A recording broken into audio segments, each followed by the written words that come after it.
I want to get your thoughts on what happened on Friday. So, just for our audience's understanding, the Supreme Court, yes, they struck down a load of Trump's tariffs in a 6-3 ruling that basically said it was illegal for him to invoke this national emergency powers to do so, and that this tariffs are basically a decision that all of Congress needs to vote on. They need to debate on this. So Trump responded to the news by announcing that he will raise global tariffs to 15% effectively immediately.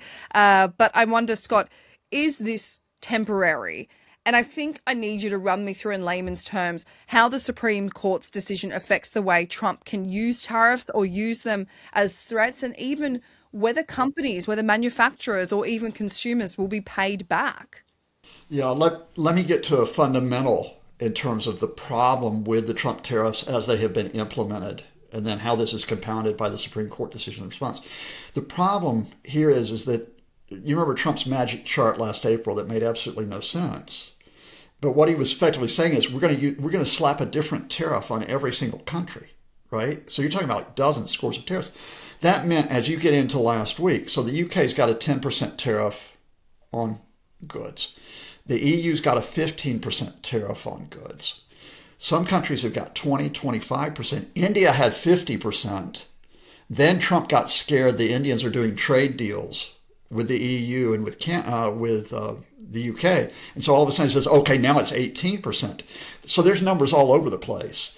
On top of that, there's different numbers in terms of the tariffs on cars, the tariffs on steel, the tariffs on aluminum. You see where I'm going? In other words, it's like this patchwork of tariffs. And just as everyone's getting used to that, the Supreme Court says those tariffs that are based on a specific provision, which is the 1970s Act, which is the International Emergency Economic Powers Act, those you can't use. So those are off the chart, right?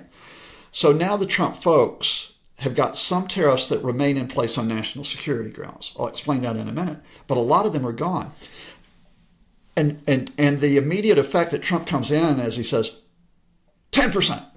Everybody gets 10%. And then he says, over the weekend, he goes, no, I'm 15. I'm going to make it 15 now. Now, if you're a business or a manufacturer, if you're going to be tariffed, if you're a farmer and you're going to be tariffed, you want certainty. You want to know, because you can't plan and change your plans every week. Businesses plan 6 months, a year, 5 years down the line. And Trump's changing the numbers every single day now. So exactly where are we in terms of what the Trump administration could do? But why doesn't it clarify the situation? The Trump folks can put on a 15% tariff under Section 122, and I just leave that number out there, 15%, but they can only do it for 5 months, 150 days. Then they have to go to Congress because the Supreme Court decision reaffirmed it is Congress that has the power to implement tariffs, not the president.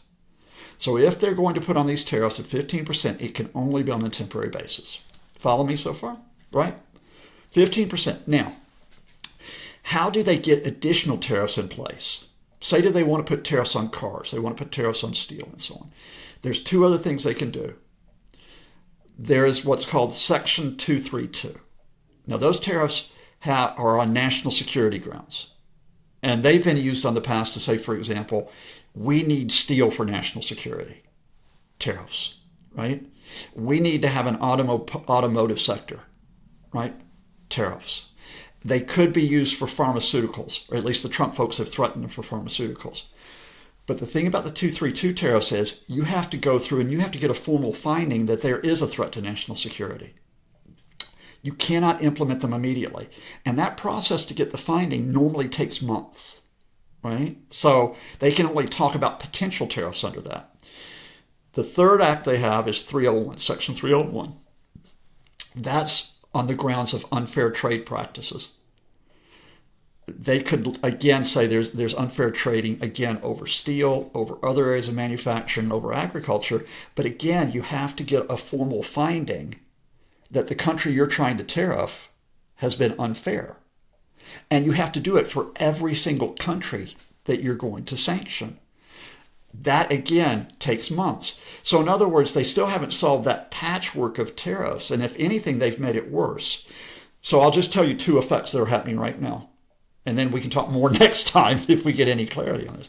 The first here is a lot of people are saying, look, can people get money back for the tariffs that have been imposed but then have been swept away by the Supreme Court?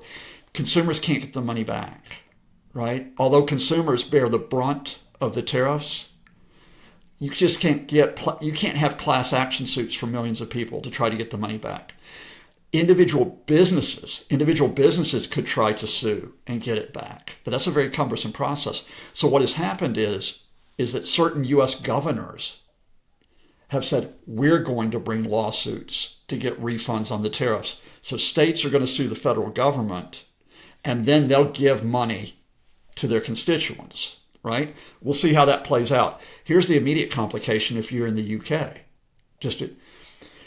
The UK had a trade deal with the U.S. a trade framework from last summer for the 10% tariff, right? Plus there's certain specialist tariffs on cars and on steel.